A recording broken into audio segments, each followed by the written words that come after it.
संपदा विद्या प्रतिष्ठान संचलित ज्ञानसंपदा व्याख्यानमालेच्या या पुष्पात उपस्थित राहताना मला मनस्वी आनंद होतोय। आत्तापर्यंत व्यासपीठावर असलेले सर्व मान्यवर आणि उपस्थित पालक, शिक्षक आणि विद्यार्थी मैत्रिणी आणि मित्रांनो,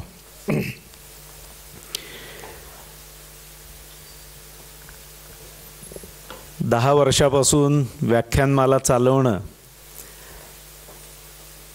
चांगल्या वक्त्यांना निमंत्रित करणं आणि चांगल्या श्रोत्यांना निमंत्रित करून ती प्रत्येक व्याख्यानमाला यशस्वी करणं हे शिवधनुष्य पेलण्यासारखं आव्हान आहे। आणि या प्रतिष्ठानच्या सर्व कार्यकर्त्यांनी, ट्रस्टीजनी हे आव्हान पेललेलं आहे। अगदी आजपर्यंत यशस्वीपणे ही व्याख्यानमाला ते चालवत आहेत आणि तिची अतिशय नोबल म्हणता येतील अशी उद्दिष्ट आहेत। त्यामुळे प्रथमतः तर मी त्या सर्वांचं मनापासून अभिनंदन करतो। मूल्याधिष्ठित शिक्षण असा विषय मला देण्यात आला होता। त्याच्या संदर्भातली काही टिपणं मी माझ्या अनुभवातनं काही रेफरन्सेस घेऊन केली होती। अतिशय आनंदाचा भाग असा आहे की कुलकर्णी सरांचं भाषण मी ऐकत होतो आणि मूल्याधिष्ठित किंवा मूल्याधारित शिक्षण देण्याकरताच्या ज्या संकल्पना माझ्या मनात होत्या त्यातल्या बऱ्याचशा तुमचं प्रतिष्ठान इथे राबवतंय आणि विद्यार्थ्यांपर्यंत ते पोचण्याचा प्रयत्न करत आहे, पोचवण्याचा प्रयत्न करत आहे। त्यामुळे खरं म्हणजे मी जे काही बोलणार आहे त्यातलं बरंचसं आपण ऑलरेडी प्रॅक्टिस करत आहात। पण मी जी काही तयारी केली होती ती साधारणतः पालक वर्ग, शिक्षक वर्ग आणि मग या प्रतिष्ठानचे संचालक अशी मंडळी मोठ्या संख्येने उपस्थित असतील म्हणून तयारी केली होती। पण मला याचा आनंद आहे की सभागृहात अनेक विद्यार्थी ज्यांची वय साधारणतः 8-9 वर्षापासून ते 14-15 वर्षापर्यंतची असतील असेही उपस्थित आहेत। आणि यामुळे भाषण करत असताना, व्याख्यान देत असताना काही ऐनवेळचे बदल करण्याची गरज आहे आणि तसे मी करण्याचा प्रयत्न करणार आहे। मुळात मी काही शिक्षण तज्ञ नाही आहे। माझ्या परिचयात तुम्हाला जाणवलं असेल की मी एक इंजिनियर आहे, मी उद्योजक आहे, मी वेगवेगळ्या क्षेत्रात काम करून अनुभव मिळवला आहे आणि शिक्षण क्षेत्र हे त्यातलं आत्ता मी त्याच्यात कामाला सुरुवात केली असं क्षेत्र आहे। त्यामुळे मी तज्ञ नाही, मीही शिकण्याचा प्रयत्न करतोय आणि एका 103 वर्ष जुन्या शिक्षण संस्थेचा अध्यक्ष झाल्यामुळे शिक्षणाविषयीचे मूलभूत विचार करण्याची सुरुवात मी केलेली आहे।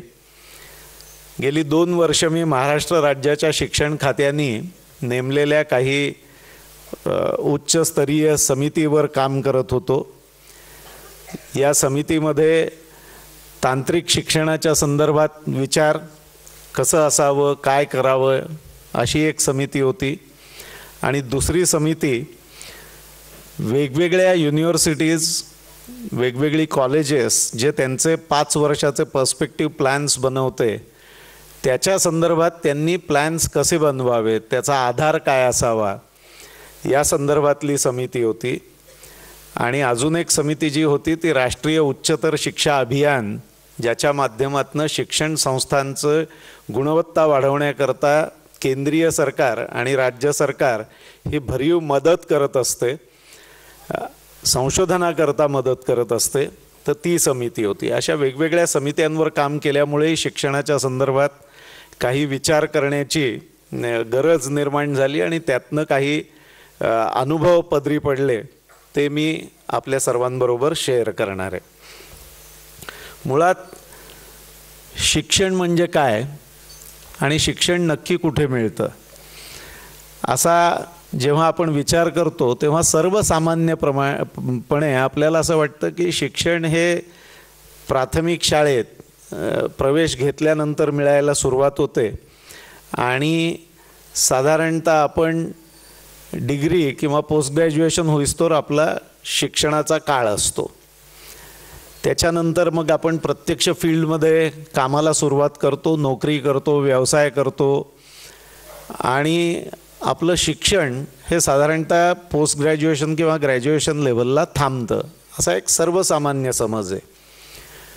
पण जेव्हा मूल्याधिष्ठित शिक्षणाचा आपण विचार करतो तेव्हा आपल्याला हे लक्षात आलं पाहिजे की शिक्षण हे केवळ एखाद्या विषयाशी निगडीत नसतं. कुलकर्णी साहेबांनी जसं म्हटलं तसं एक माणसाच्या विकासाचं सर्व बाजूंनी विचार करून जे काही दिलं जातं ते मूल्याधिष्ठित शिक्षण. म्हणजे जन्म झाल्या झाल्या शिक्षणाला सुरुवात होते आणि ते आपण मृत्यू पावेस्तोवर चालू असतं. ही प्रक्रिया न थांबणारी अव्याहत चालू असणारी प्रक्रिया आहे. त्यातली पहिली जी 20-22 वर्ष असतात ही अतिशय महत्त्वाची असतात. कारण त्यावेळेला आपण आयुष्यात काय होणार आहे, आपण काय करू शकणार आहे याचा पाया घातला जातो आणि काही प्रमाणात इमारत उभी राहायला सुरुवात झालेली असते आणि त्याच्यानंतरच्या काळात आपण जे काही करत असतो तेव्हा थोड्या प्रमाणात आपण शिकत असलो तरी बऱ्याच मोठ्या प्रमाणात आपण जे काही शिकलेलो असतो त्याचा आपण वापर करत असतो. त्यामुळे शिक्षण म्हणजे विषयापुरतं मर्यादित असा विचार केला तर मूल्याधिष्ठित शिक्षण देणं मुश्किल आहे. मग शिक्षणाने नक्की काय होतं तर शिक्षणाने 3 याच्यावरती निश्चितपणे परिणाम होतो. पहिलं असतं मन, दुसरं असतं शरीर आणि तिसरी असते बुद्धी. या तिन्ही याच्यावरती शिक्षणाच्या या प्रक्रियेत परिणाम होत असतो. मनावरती संस्कार होत असतात, शरीरावरती कौशल्य प्राप्त करण्याची क्षमता निर्माण करणं, कौशल्य प्राप्त करणं आणि आरोग्य हे शरीराशी संबंधित असतं आणि बुद्धीशी संबंधित जिज्ञासा आणि ज्ञान. जे शिक्षण संस्कारही करतं, जे शिक्षण तुम्हाला कौशल्य प्राप्त करण्याकरता मदत करतं आणि आरोग्याचा विचार करायला लावतं, आरोग्य व्यवस्थित ठेवण्याकरता मदत करतं आणि जे शिक्षण तुमची जिज्ञासा वाढवतं आणि त्याचबरोबर तुमचं ज्ञानही वाढवतं, अशा सर्वांगीण विकास करणाऱ्या शिक्षणाला आपण कदाचित मूल्याधिष्ठित शिक्षण म्हणू शकू. नुसतंच गणित, भूगोल, इंग्रजी, सायन्स असं शिकवणाऱ्या शिक्षणाला आणि परीक्षेत जास्तीत जास्त मार्क मिळवण्याकरता तुम्हाला तयार करणाऱ्या शिक्षणाला आपल्याला मूल्याधारित किंवा मूल्याधिष्ठित शिक्षण निश्चितपणे म्हणता येणार नाही. कारण हा फार एकांगी विचार झाला आणि असा विचार करून शिक्षण आपल्याकडे दिलं जातं ही आपल्या आजूबाजूची परिस्थिती आहे. आपल्याकडे मूल्याधिष्ठित शिक्षण काय होतं याची माहिती नव्हती का? तर आपण प्राचीन इतिहासात डोकावून बघितलं तर आपल्याकडे अतिशय चांगली शिक्षण पद्धती होती. मधल्या काळात कुठेतरी ती लुप्त पावली. ही का लुप्त पावली आणि तिचे परिणाम काय झाले हे आपण जोपर्यंत समजून घेत नाही तोपर्यंत मूल्याधिष्ठित शिक्षणाची गरज काय आहे ते आपल्याला अधोरेखित करता येत नाही आणि त्या दृष्टीने मग आपण भक्कम प्रयत्नही करत नाही. आपल्या देशावरती साधारणतः 1200 पासून ते 1947 पर्यंत म्हणजे साधारणतः 700-750 वर्ष परकीयांचं राज्य होतं. यातली पहिली 500-550 वर्ष जे परकीय आपल्यावरती राज्य करत होते त्या परकीयांवर आपल्याच शिक्षण पद्धतीचा मोठ्या प्रमाणावर प्रभाव होता. ही कोण मंडळी होती? तर ही साधारणतः अरबस्थानातनं आपल्याकडे आलेली मंडळी होती, त्या भागातनं ही आलेली मंडळी होती आणि त्यांच्या दृष्टीने भारतीय शिक्षण हे अतिशय प्रगत असल्याचं त्यांना माहिती होतं. भारतीय संस्कृती अतिशय प्रगत हे त्यांना माहिती होतं. पण या प्रगत शिक्षण पद्धतीमुळे आणि प्रगत संस्कृतीमुळे भारत हा आर्थिकदृष्ट्या अतिशय संपन्न देश आहे हे त्यांना माहिती होतं. आणि त्यामुळे या संपन्नतेच्या मोहापायी आणि बऱ्याच अंशी इथल्या शिक्षण पद्धतीच्याही मोहापायी यातली काही मंडळी भारतात यायला सुरुवात झाली आणि पुढे तिथून सत्ता मिळवण्याकरता देखील आपल्या देशात लोक आली. पण त्यांची जी संस्कृती होती, त्यांच्यावर जो प्रभाव होता तो काही अंशी आपलाच असल्यामुळे आपल्या शिक्षण पद्धतीला फारसा धक्का किंवा धोका त्यांच्याकडनं निर्माण झाला नाही. मी एवढंच म्हणेन की आपल्याकडे जी खूप मोठी विद्यापीठं होती, त्या विद्यापीठांचा काही नुकसान, मोठ्या प्रमाणावर नुकसान या काळात निश्चितपणे केलं गेलं. पण मूलभूत शिक्षण पद्धतीत खूप मोठा बदल केला असं घडलं नाही. पण त्यानंतरच्या 200-250 वर्षात आपल्यावर ज्यांनी राज्य केलं त्या ब्रिटिश राज्यकर्त्यांना हे माहिती होतं की एवढ्या मोठ्या देशावर जर राज्य करायचं असेल तर यांच्या मनावरती, यांच्या बुद्धीवरती राज्य करायला पाहिजे, तरच यांच्या शरीरांवरती आपल्याला राज्य करता येईल. आणि केवळ काही हजार इंग्रजांना जर काही कोटींचा देश गुलाम म्हणून जर वागवायचा असेल तर मूलभूत शिक्षण पद्धतीत फरक करून तुम्ही जे काही करता ते हीन आणि आम्ही जे तुम्हाला देण्याचा प्रयत्न करतोय ते उच्च, अशी एक भावना रुजवण्याची गरज होती. आणि तशी ती भावना रुजवण्याकरता अतिशय व्यवस्थित प्रयत्न केले गेले. आणि या 200 वर्षाच्या काळात आपली जी शिक्षण पद्धती होती, जी मूलतः मूल्याधिष्ठित शिक्षण पद्धती होती, ही पूर्णपणे नष्ट करण्यात आली आणि तिच्या जागी एक राज्यकर्त्यांना सोयीची होईल अशी शिक्षण पद्धती निर्माण करण्यात आली, ज्यातनं सर्वसामान्य माणसाचा जो एक आत्मनिर्भर होण्याचा प्रयत्न असतो तो संपवण्यात आला. सर्वसाधारण माणसाची विचार करण्याची क्षमता कमी करण्यात आली. सर्वसाधारण माणसाला जो शिक्षण घेतो त्याला काही विशिष्ट प्रकारची कामं करण्याकरता तयार करण्यात आलं. आणि मग असं तयार झालेल्या मंडळींना एक आर्थिक स्थैर्य प्राप्त झालं. पण या 700-750 वर्षाच्या काळात ज्यांनी कोणी आपल्यावरती राज्य केलं त्या राज्यकर्त्यांना हे जाणवत होतं की बळाच्या माध्यमातून सत्ता मिळाली असली तरी ती सत्ता टिकवून ठेवायला संपत्तीची गरज आहे. आणि म्हणून त्यांनी या देशाच्या संपत्तीचा सिस्टमॅटिक एक्सप्लॉयटेशन केलं. ती अगदी म्हणजे पद्धतशीरपणे ती तुमच्या माझ्याकडनं, सामान्य माणसाकडनं काढून घेऊन सत्ताधारी वर्गाकडे ती नेली गेली.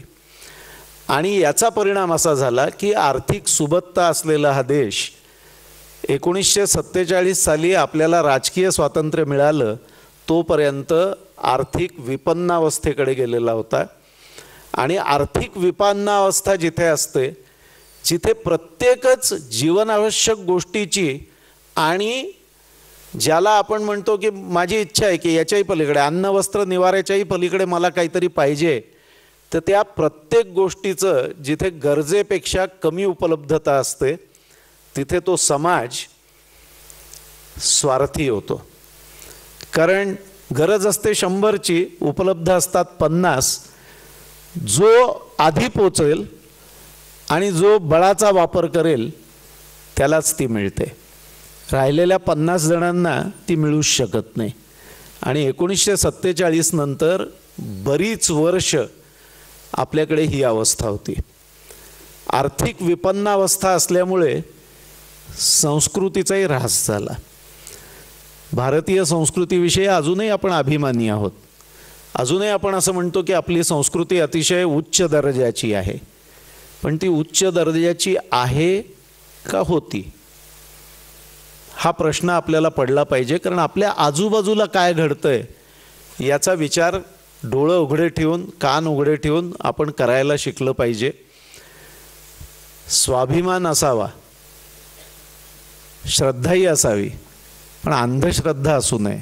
आपल्या संस्कृतीवर, आपल्या आत्ता असलेल्या परिस्थितीवर अंधपणे श्रद्धा ठेवण्यात काही अर्थ नाही आहे. तिचा डोळसपणे विचार जेव्हा आपण करू आणि आपण ती स्वीकारू, तेव्हाच आपल्याला शिक्षणाच्या माध्यमातून हे बदलणं शक्य होईल. जोपर्यंत आपण डोळसपणे त्याचा विचार करणार नाही, तोपर्यंत आपण बदलाचे कुठलेही प्रयत्न करणार नाही.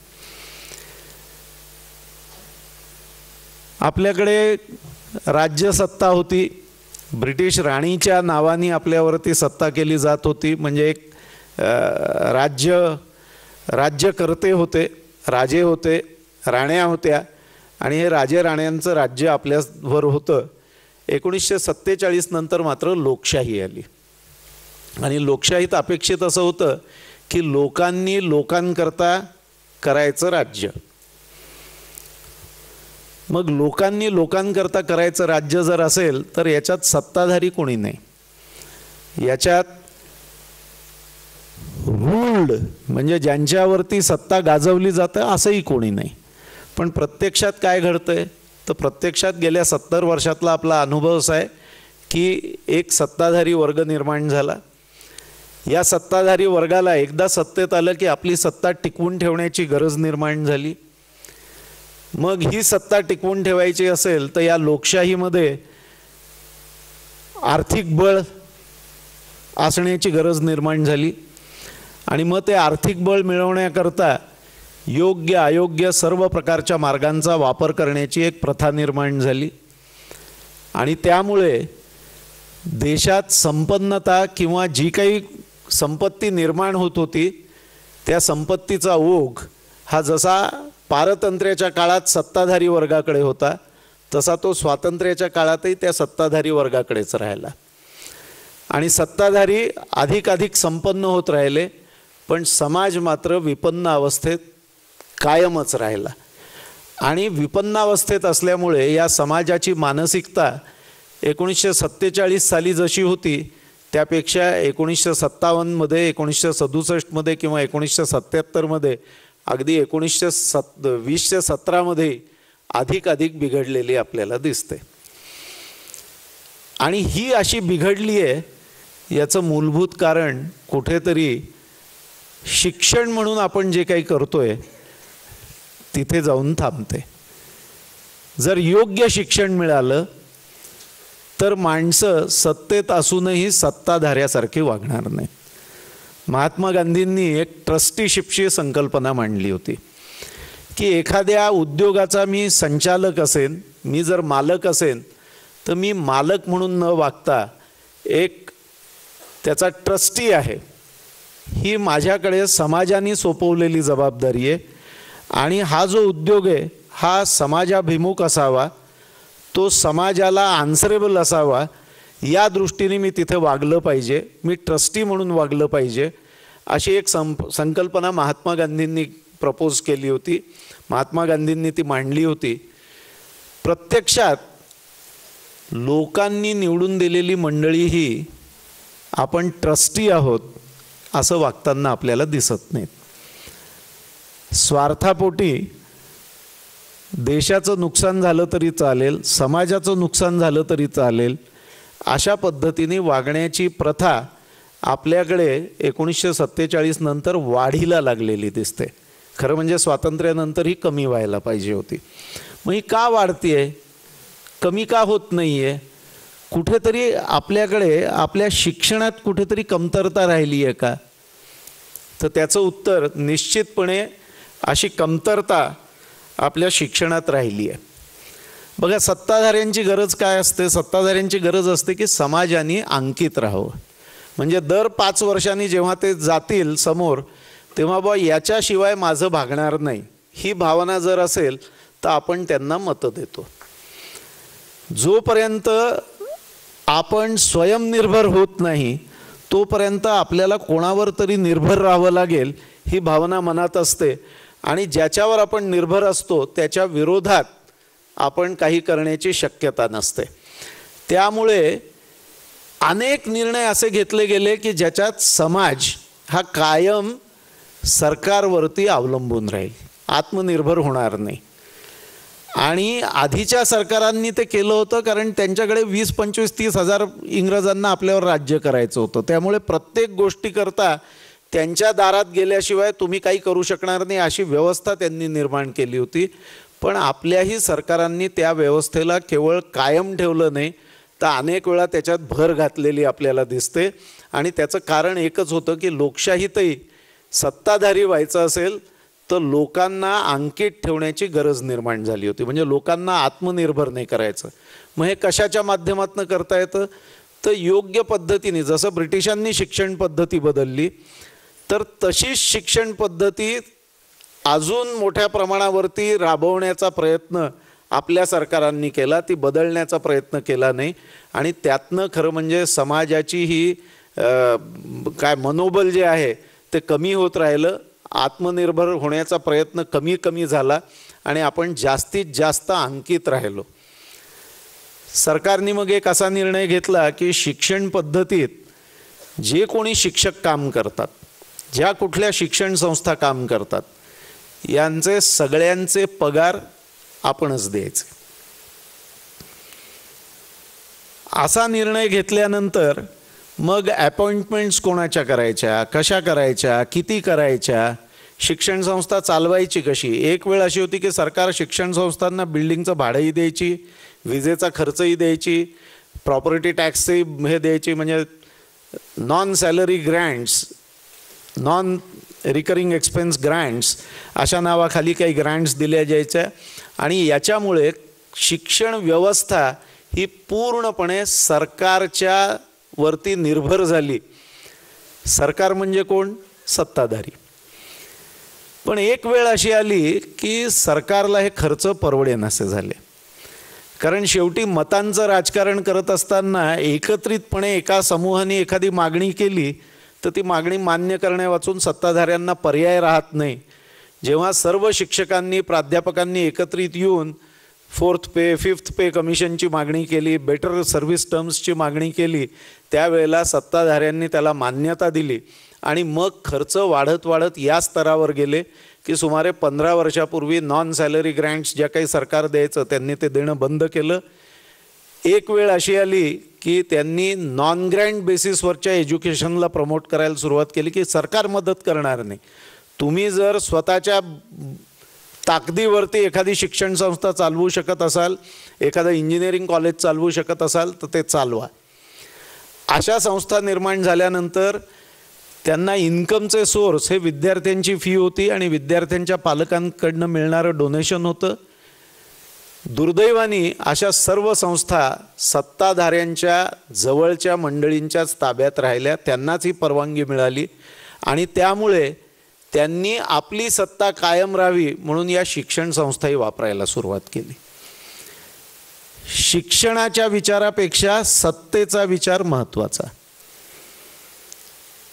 विद्यार्थ्यांच्या विचारापेक्षा शिक्षण संस्थेत नोकरी टिकवून ठेवण्याचा विचार महत्त्वाचा. या पद्धतीने जेव्हा ही सगळी सिस्टीम डेव्हलप होत होती त्यावेळेला मग पालकांनी मागणी केली की हे आम्हाला परवडत नाही, या फिया, हे असले डोनेशन्स आम्हाला परवडत नाहीत. मग जी मंडळी शिक्षण संस्थेत बसून डोनेशन्स घ्यायची त्याच मंडळींनी विधान मंडळात बसून कायदा केला की आपण डोनेशन्स घेऊ शकत नाही, बेकायदेशीर आहे. त्याच मंडळींनी फी कंट्रोल करण्याकरताची एक व्यवस्था निर्माण केली की ज्याच्यात किती फी घेऊ शकता तुम्ही जास्तीत जास्त त्याचे फॉर्म्युला करण्याकरताची एक समिती नेमली आणि याच्यावरती तुम्ही फी घेऊ शकणार नाही अशी व्यवस्था निर्माण केली. आणि हे सगळं करत असताना या शिक्षण संस्थांच्यात पगार किती द्यायचा ते सरकार ठरवायचं, कोणाला लावायचं ते सरकार ठरवायचं, ॲडमिशन प्रोसेस कशी असावी हे सरकार ठरवायचं. म्हणजे एकीकडे तुम्ही मदत करणार नाही, स्वातंत्र्य देणार, स्वायत्त व्हा म्हणणार, आणि दुसरीकडे तुम्ही ती स्वायत्तता दुसऱ्या हाताने काढून घेणार. अशा प्रकारची एक शिक्षण व्यवस्था आपल्याकडे निर्माण झाली. आणि याचे परिणाम म्हणून मूल्याधिष्ठित शिक्षण ही केवळ चर्चासत्रांचं व्याख्यानाचा विषय होऊन राहिलं होतं. पण गेल्या काही वर्षात मला अतिशय आनंद आहे की याच्यात मोठ्या प्रमाणावरती बदल होत आहेत. मूल्याधिष्ठित शिक्षणातनं काय अपेक्षित आहे? मी मगाशी म्हटलं तसं मनाचा विकास म्हणजे संस्कार, शरीराचा विकास म्हणजे कौशल्य आणि आरोग्य या दोन्हीचा विकास आणि बुद्धीचा विकास. या बुद्धीच्या विकासाच्या बाबतीत आपल्या शिक्षण पद्धतीत दुर्दैवाने परीक्षा आणि परीक्षेचे गुण ही मानकं केली गेली आहेत. आता परीक्षा आणि परीक्षेचे गुण ही जर मानकं झाली तर कुठल्याही शाळेच्या प्रेझेंटेशनमध्ये आमच्या विद्यार्थ्याला किती टक्के गुण मिळाले जास्तीत जास्त हे येतच, आणि किती संख्येने म्हणजे किती टक्के विद्यार्थी आमचे पास झाले. फर्स्ट क्लासमध्ये किती टक्के होते, सेकंड क्लासमध्ये किती टक्के होते, आणि पास टोटल विद्यार्थी किती टक्के झाले याची आकडेवारी येते. ही आकडेवारी हे गुणांचं मोजमाप आहे का? हे शिक्षणाच्या गुणांचं मोजमाप आहे का? याच्याविषयी माझ्या मनात शंका आहे. परीक्षेत टक्केवारी मिळवण्याचं तंत्र विकसित झालं. त्याला लातूर पॅटर्न म्हणा, त्याला अजून कुठला पॅटर्न म्हणा, पण एखादी परीक्षा द्यायची असेल तर त्या जास्तीत जास्त मार्क कसे मिळवायचे याच्या संदर्भातलं एक तंत्र विकसित झालं. म्हणजे ज्ञान विकसित झालं का? नाही. विषयाचं फारसं मूलभूत ज्ञान नसतानाही तुम्ही एखाद्या विषयात 95, 98 नव्हे 100% मार्क मिळवू शकता. ही परिस्थिती आहे आजूबाजूची. काय प्रश्न असेल तर काय उत्तर असायला पाहिजे हे जर तुम्हाला लक्षात राहत असेल, ते तसं उत्तर का असावं याची तुम्हाला थोडीही माहिती नसेल तर तो प्रश्न विचारला गेलाय, ते उत्तर तुम्ही लिहिलं की पैकीच्या पैकी मार्क मिळतात. हे उत्तर काय असा प्रश्न जर विचारला तर त्याच्याबद्दल दुर्दैवाने अनेक विद्यार्थ्यांना माहितीच नसतं. आणि मग हे जे आपण शिकलोय ते प्रत्यक्ष आयुष्यात कुठे वापरायचं, कसं वापरायचं असा जर पुढचा प्रश्न केला गेला तर जवळजवळ 99% विद्यार्थ्यांना त्याची जाणीवच नसते. मग याला गुणवत्ता शिक्षणाची वाढली असं कसं म्हणता येईल? गुण वाढले पण गुणवत्ता नाही वाढली. टक्केवारी वाढली पण गुणवत्ता नाही वाढली. आणि मूल्याधिष्ठित शिक्षणात गुणवत्ता वाढवणं हा मूलभूत संकल्प आहे. ती गुणवत्ता तुमच्या संस्कारांची असेल, ती गुणवत्ता तुमच्या आरोग्याची असेल, ती गुणवत्ता तुमच्या कौशल्यांची असेल, ती गुणवत्ता तुमच्या जिज्ञासेची असेल किंवा ज्ञानाची असेल. या सर्व गुणवत्ता वाढवणं हे खरं म्हणजे मूल्याधिष्ठित शिक्षणात अपेक्षित आहे. मग हे शिक्षण जर जन्मल्यापासून सुरू होतं आणि मृत्यूपर्यंत चालतं तर केवळ शिक्षण संस्थांच्यात बदल करून हे मूल्याधिष्ठित शिक्षण आपल्या विद्यार्थ्यांना, आपल्या येणाऱ्या पिढीला मिळणार आहे का याचा विचार आपण निश्चितपणे करायला पाहिजे. पण एक शिक्षण संस्था म्हणून आपल्या स्वतःत बदल करणं तर आपल्या हातात असतं आणि त्यामुळे ते आपण करायलाच पाहिजेत. पण विद्यार्थ्यांनी आणि पालकांनी आणि मोठ्या प्रमाणावर पालकांनी याच्यावर विचार करण्याची गरज आहे. का बरं हे डिटेरियरेट होत गेलं? त्याचं साधं कारण आहे की साधनांची कमतरता असल्यामुळे साधनं मिळवण्याकरताचं माध्यम म्हणून पैसे कमवणं आणि पैसे कमवण्याचं माध्यम म्हणून नोकरी. पैसे कमवण्याचं माध्यम म्हणून एक डॉक्टरची पाटी लावली की पैसे कमवता येतात, एक वकिलाची पाटी लावली की पैसे कमवायला सुरुवात करता येते. त्यामुळे या पाट्या लावता येणं हे महत्त्वाचं झालं होतं. आणि आपला सगळा प्रयत्न हा अर्थार्जनाकरता होता. अर्थार्जन केलं तरच कमी असलेल्या संसाधनातला काही हिस्सा मी विकत घेऊ शकेन, आणि अर्थार्जन नसेल तर माझ्या वाट्याला काही येणार नाही, मी पूर्णपणे वंचित राहीन. ही भावना जेव्हा वाढीला लागली तेव्हा शिक्षणाचा विचार फक्त नोकरीपुरता शिल्लक राहिला, अर्थार्जनापुरता शिल्लक राहिला. शिक्षणाचा विचार हा सर्वांगीण विकास लिहिलेलं असतं, अनेक शिक्षण संस्थांच्यात लिहिलेलं असतं की भारताचा अतिशय म्हणजे चांगला नागरिक निर्माण करण्याकरता म्हणून आम्ही हे सगळं करतोय. पण चांगला नागरिक म्हणजे चांगले मार्क आणि चांगली नोकरी. बघा, आपल्याकडे ज्या खूप प्रतिथयश शिक्षण संस्था आहेत, प्रतिष्ठित शिक्षण संस्था आहेत, IIT सारख्या किंवा IIM सारख्या, याच्या संदर्भात मोठ्या प्रमाणावर गेल्या 10 वर्षात बातम्या कुठल्या येतात? तर याच्या संदर्भात मोठ्या प्रमाणावर बातम्या याच येत असतात की कॅम्पस इंटरव्ह्यूजमध्ये अमुक विद्यार्थ्याला 1 कोटी रुपयाचं पॅकेज मिळालं, तमुक विद्यार्थ्याला 60 लाख रुपयाचं पॅकेज मिळालं, याला अमेरिकेत नोकरी मिळाली, त्याला बंगलोरच्या IT कंपनीत नोकरी मिळाली.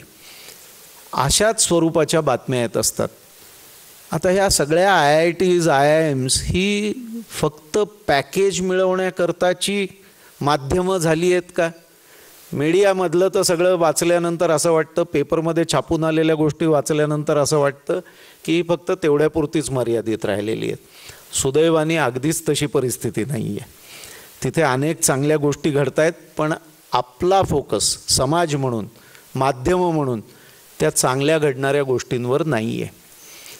या चांगल्या गोष्टी तिथे ज्या घडत आहेत त्या जर आपण सर्व शिक्षण संस्थांच्यातनं आणू शकलो तर मला असं वाटतं की बऱ्याचशा प्रमाणावर आपण मूल्याधिष्ठित शिक्षण देऊ शकू. पण ते शिक्षण संस्थांच्यात पालकांनी काय विचार करायचा आहे की मूल्याधिष्ठित शिक्षणातनं शेवटी मला काय मिळवायचं माझ्या पाल्याकरता? जीवन जगण्याची कला, योग्य पद्धतीने जीवन जगण्याकरता त्याला तयार करायचं आहे. म्हणजे त्याच्याकडे योग्य संस्कार असले पाहिजेत, त्याच्याकडे योग्य ती कौशल्य असली पाहिजेत, त्याला आपल्याला काय आवडतं काय आवडत नाही हे कळलं पाहिजे, त्याची स्वयंनिर्णय घेण्याची शक्ती विकसित झालेली असली पाहिजे, त्याची जिज्ञासा जागृत असली पाहिजे. हे असं का घडतंय हे शोधून काढण्याची शोधक वृत्ती त्याच्यात असली पाहिजे.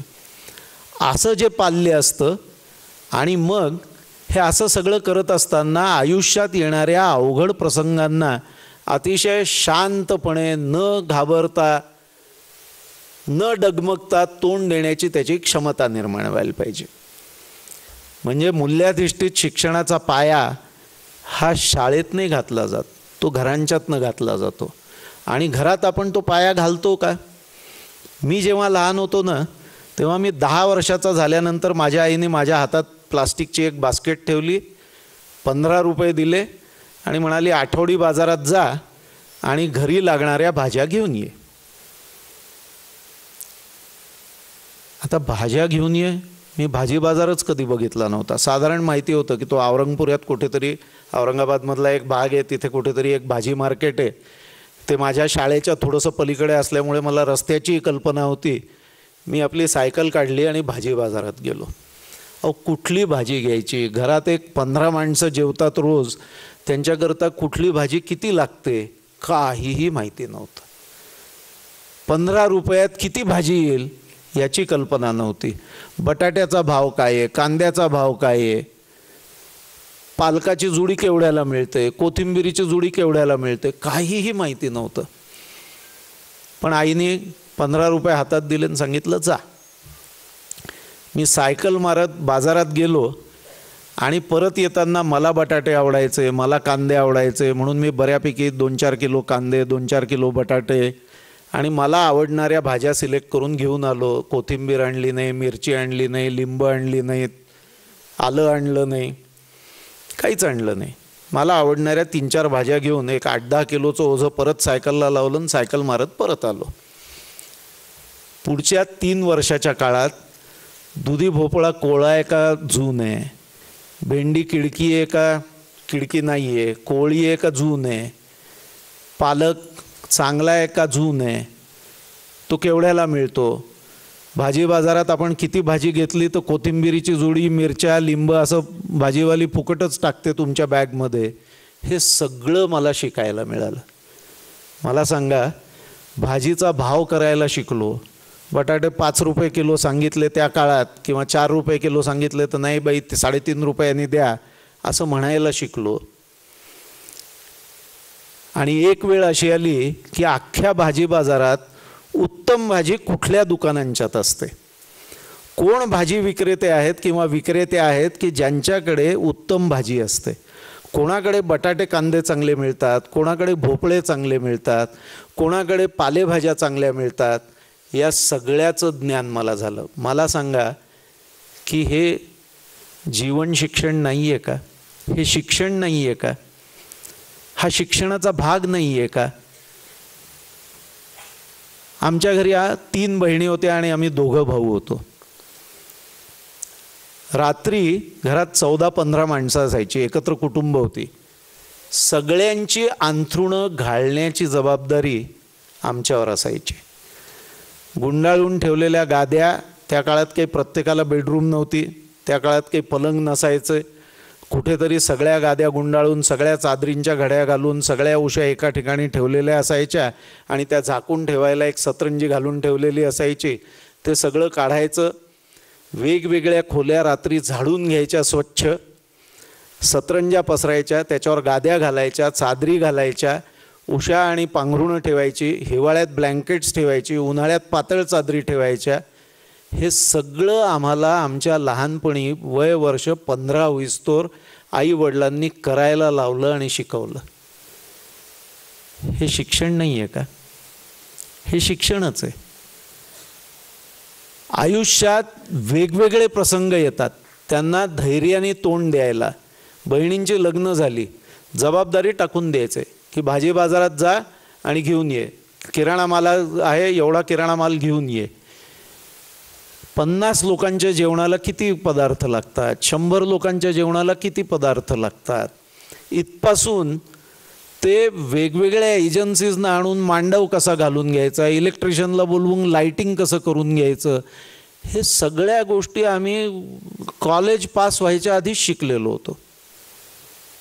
मला सांगा, किती पालक आपल्या मुलांना या पद्धतीने शिक्षण देण्याचा प्रयत्न करतात? माझ्या निदर्शनास असं येतं की मुलगा जर शाळेत शिकत असेल तर बाबा रे तू अभ्यास कर, तू टेबलापासून उठू नको, तुला मी तुझ्या टेबलावर जेवायला आणून देते, तुझ्या टेबलावर खायला देते, तू असं कर की TV फक्त इतकाच वेळ बघ, त्याच्यापेक्षा पलीकडे TV बघितलास तर भांडणं, इतके मार्क तुला मिळालेच पाहिजे आणि तू इंजिनिअरिंगलाच जायला पाहिजे, तू डॉक्टरच व्हायला पाहिजे. निर्णय घेण्याची संधी त्या मुलाला मिळत नाही. त्यांनी काय करायचं हे सगळं पालकच ठरवतात. त्याचं टाइम टेबलही आई किंवा वडील तयार करून देतात. त्यांनी सकाळी 6 वाजल्यापासून रात्री 12 वाजेस्तोवर कुठल्या कुठल्या क्लासेसला जायचं, कुठले खेळ खेळायचे, प्रत्येक गोष्ट पालकाच्या आर्थिक परिस्थितीवर अवलंबून पालकच ठरवतात. विद्यार्थ्यांना निर्णयच घेता येत नाही, निर्णय घेऊच दिले जात नाही. 2 किंवा 3च मुलं घरात असल्यामुळे आणि आर्थिक सुबत्ता असल्यामुळे मुलाला चालतही जाऊ दिलं जात नाही. अरे नको नको, 2 किलोमीटर चालत जायचंय. आता 2 किलोमीटर चालणं म्हणजे आरोग्य चांगलं होण्याकरता उपयुक्तच आहे ना. आणि 2 किलोमीटर चालायला लागतं काय? 2 किलोमीटर हे कोण करतं? पालक करतात. मुलांना चालत जायला आवडणार नाही का? 100% आवडेल. नाही हो, रस्त्यावर वाहनांची गर्दी आहे. अरे मग तो मोठा झाल्यावर स्वतः जेव्हा एकटा बाहेर जायला लागेल तेव्हा वाहनांची गर्दी कमी होणार आहे का? त्या वाहनांच्या गर्दीला कसं तोंड द्यायचं असतं, कसं चुकवायचं असतं, हे शिकण्याची काळ त्याच्या लहानपणीच असतो. एकदा तो मोठा झाल्यानंतर कसं शिकणार आहे? पण आम्ही इतकं प्रोटेक्ट करतो आमच्या पाल्यांना की आम्ही त्यांना काहीच शिकू देत नाही. आम्ही सगळं त्यांना त्यांच्या टेबलवर देतो. त्यामुळे जेव्हा ते स्वतः करायची वेळ येते तेव्हा त्यांच्याकडे न त्यांची मानसिकता असते, न त्यांच्याकडे ती कौशल्य असतात. आणि जर याच्यात कुठेतरी काहीतरी अपयश आलं तर ते सहन करण्याची त्यांची ताकद नसते. कसं मूल्याधिष्ठित शिक्षण द्यायचं? नुसता भूगोल शिकवून, नुसतं इंग्रजी शिकवून, नुसतं गणित शिकवून शक्यताच नाही आहे. शाळेत आला की त्याला छडी नाही मारायची, मान्य, नका मारू छडी. बाकावर धूळ असली तर ती क्लास 4 सर्व्हंटनी पुसायची. फळ्यावरती काही काढलेलं असलं तर ते शिक्षक येईल तेव्हा त्यांनी डस्टरनी साफ करायचं. विद्यार्थ्याला असं काही सांगितलं तर काय होईल हो?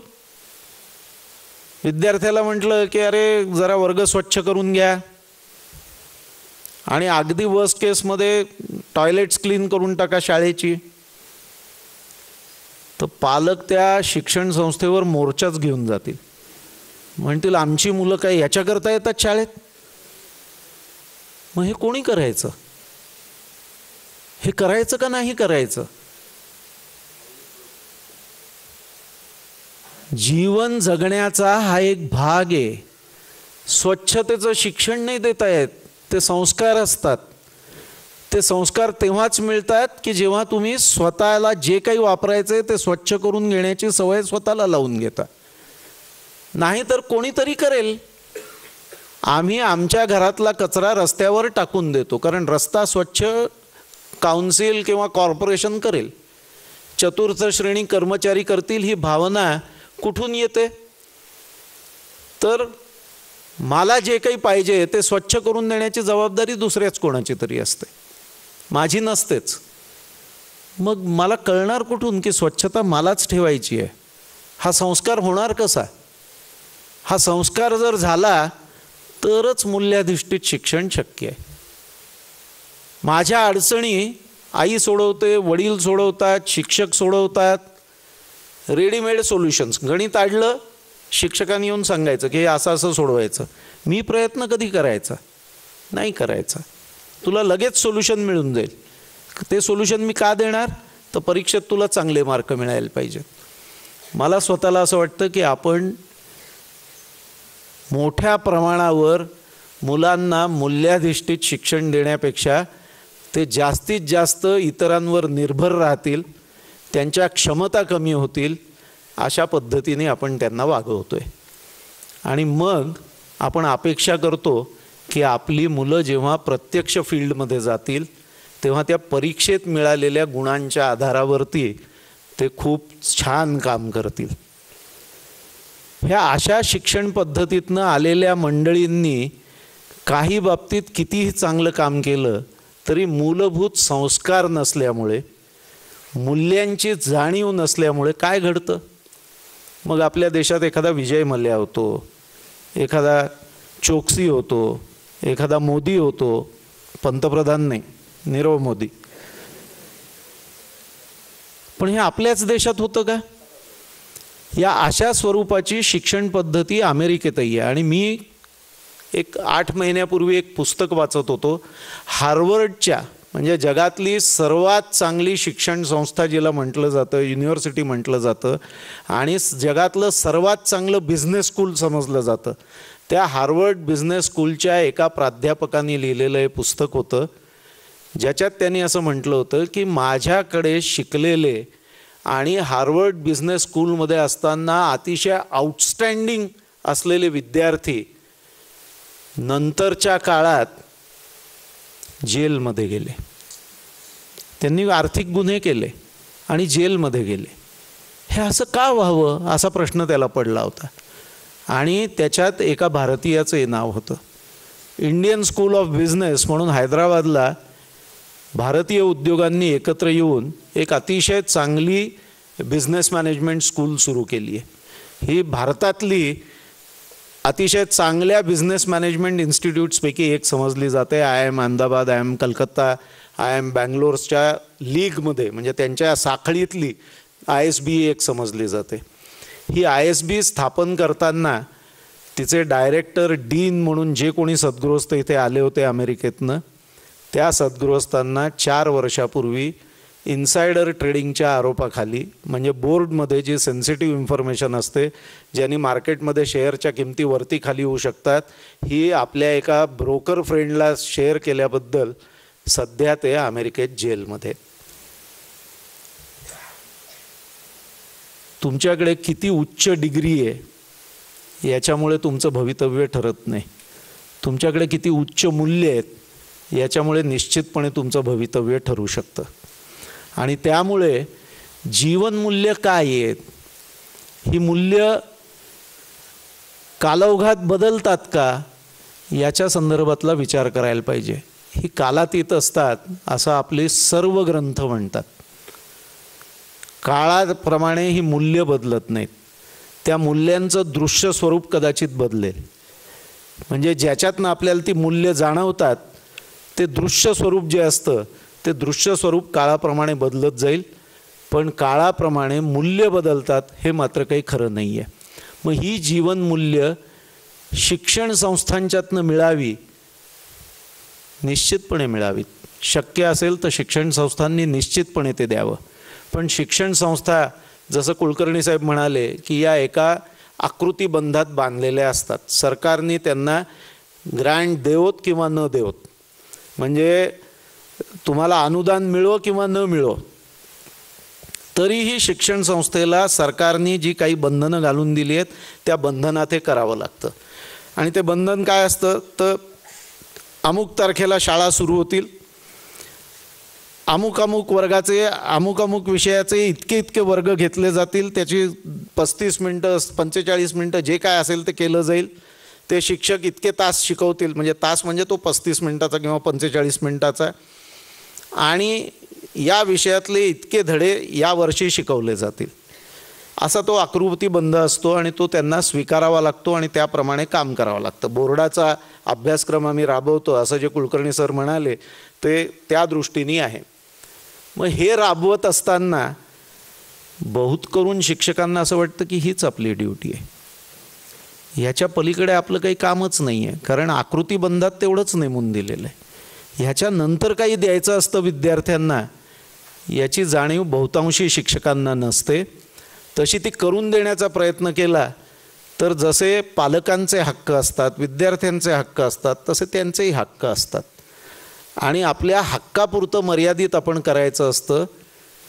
आपल्या ड्युटीज या जेवढ्या लिहिलेल्या आहेत तेवढ्याच करायच्या असतात.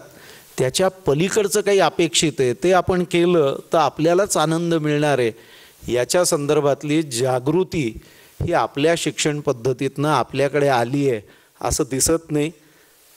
फार थोडी अशी मंडळी आहेत की ही याच्याही पलीकडचा विचार करतात आणि त्याच्या पलीकडे जाऊन काम करत असतात.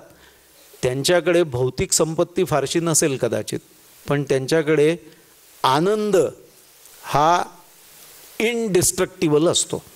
त्यांचा आनंद कशानेही कमी होत नाही. कुठल्याही घटनेमुळे ते खूप दुःखी झालेत आणि खूप त्रासात आहेत असं तुम्हाला कधी आढळणार नाही. क्षणभराकरता त्यांना दुःख होतं, काही काळाकरता ते त्रस्त दिसतात, पण नंतर ते काहीही दिसत नाही, ते परत आनंदी असतात. याचं कारण आहे की त्यांचं जीवनमूल्य, त्यांची जीवनमूल्य त्यांना असं सांगतात की जे लिहिलेलं आहे, जे अपेक्षित आहे त्याच्याही पलीकडे जाऊन आपण काहीतरी चांगलं करायला पाहिजे. आणि असं शिकवण्याकरता, असे संस्कार देण्याकरता शिक्षण संस्थांनी प्रयत्न करायचा असेल तर आकृतीबंधाच्या बाहेर त्यांना जावंच लागेल. आणि आकृतीबंधाच्या बाहेर शिक्षण संस्था जाऊन काही करत असतील तर पालकांनी मॅट्रिकला 95% मार्क मिळण्याची गरज आहे, हे असलं काय फालतू तुम्ही त्यांना शिकवू नका असं म्हणायला सुरुवात केली तर आकृतीबंधाच्या बाहेर जाणाऱ्या शिक्षण संस्था परत आकृतीबंधात अडकतील. पालकांनीच सांगायला पाहिजे की आमच्या पाल्यांना तुम्ही जीवन जगण्याच्या योग्य बनवा, कुठल्याही अडचणींना खंबीरपणे तोंड देण्याच्या योग्य बनवा, त्यांना विचार करायला शिकवा, त्यांना विचार देऊ नका, त्यांना विचार करायला शिकवा, त्यांना चांगलं काय वाईट काय याच्यातला फरक करण्याची संधी द्या आणि त्याला संधी द्या की चांगलं काय आहे ते ठरवण्याची. माझा स्वतःचा अनुभव असा आहे की जेव्हा तुम्ही तुमच्या पाल्यांवर असा विश्वास टाकता 99% वेळा तुमचा पाल्य हा त्यातलं योग्य काय आहे तेच निवडतो. आणि 1% वेळा त्यांनी जे काही निवडलेलं असतं ते तुम्हाला पटलं नाही तर पाल्यांशी चर्चा करा. तो 5 वर्षाचा असेल, 15 वर्षाचा असेल किंवा 25 वर्षाचा असेल, त्यांच्याशी चर्चा करा. तुमच्या असं लक्षात येईल की त्यांनी ते निवडलंय, त्याच्यामागे त्याची काही विचार करण्याची पद्धत आहे.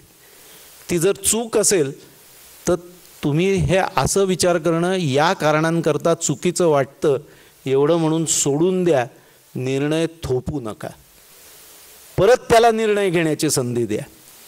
तो चुकला तर त्याच्या पाठीशी खट्टपणे उभे राहा. शिक्षण संस्थेने उभं राहिलं पाहिजे, पालकांनी उभं राहिलं पाहिजे. चूक झाली तर शिक्षा देण्याची पद्धत आहे आपल्याकडे, शिक्षण देण्याची नाही आहे. अहो, शिक्षेतनं शिक्षण मिळेलच याची खात्री नाही आहे, पण शिक्षण दिलं, प्रशिक्षण दिलं तर ती चूक परत होणार नाही याची शक्यता 90% पेक्षा जास्ती होते. आणि ती जर चूक परत होणार नसेल तर शिक्षा देण्याचा प्रश्नच उद्भवत नाही. त्यामुळे मूल्याधारित शिक्षण पद्धतीत ही गोष्ट अंतर्भूत करायला पाहिजे.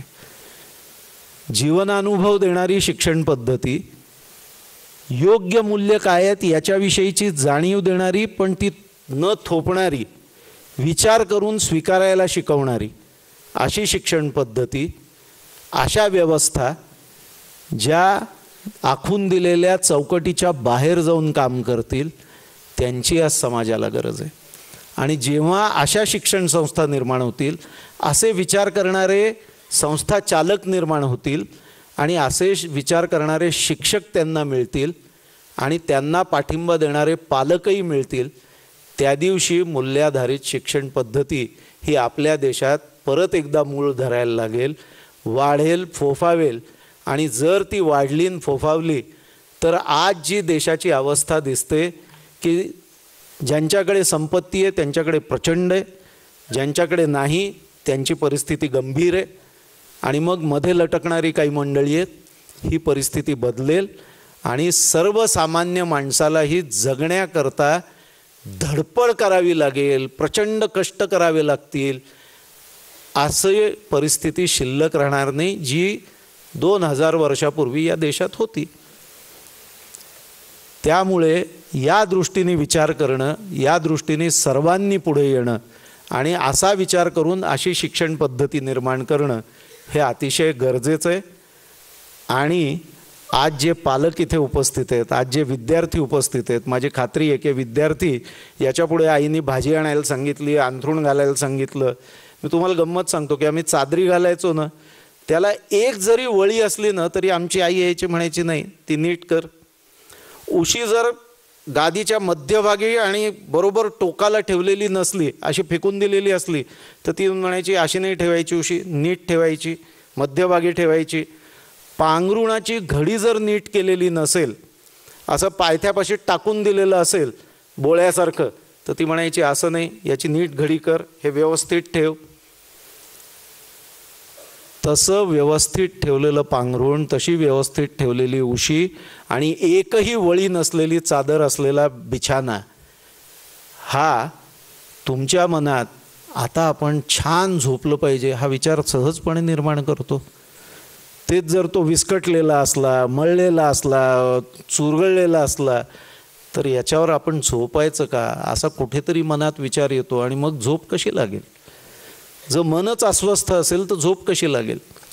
बघा, या सगळ्या गोष्टी या संस्काराचा, कौशल्याचा, चादरीला एकही वळी नसताना चादर घालणे कौशल्याचा भाग आहे आणि तशी घालायला पाहिजे हा संस्काराचा भाग आहे. पण हे सगळं आपल्याला करायला पाहिजे आणि याच्याकरता धडपड करणाऱ्या अशा शिक्षण संस्थांना आपण भक्कमपणे पाठिंबा देऊन त्यांच्या या ट्रॅक बदलण्याच्या याच्यातला खडखडाट कमीत कमी केला पाहिजे आणि सरकारवर निर्भर असणारी ही संस्था समाजनिर्भर होईल याच्याकरता आपण प्रयत्न करायला पाहिजेत. मला आपण इथे बोलावलं, गेली 30-40 मिनटं शांतपणे ऐकून घेतलं, याबद्दल मी मनपूर्वक आभार मानतो. आणि कोणाच्या मनात काही प्रश्न असतील तर आपण जरूर विचारावेत. माझ्या कुवतीप्रमाणे त्याला उत्तर देण्याचा मी निश्चितपणे प्रयत्न करेन. धन्यवाद.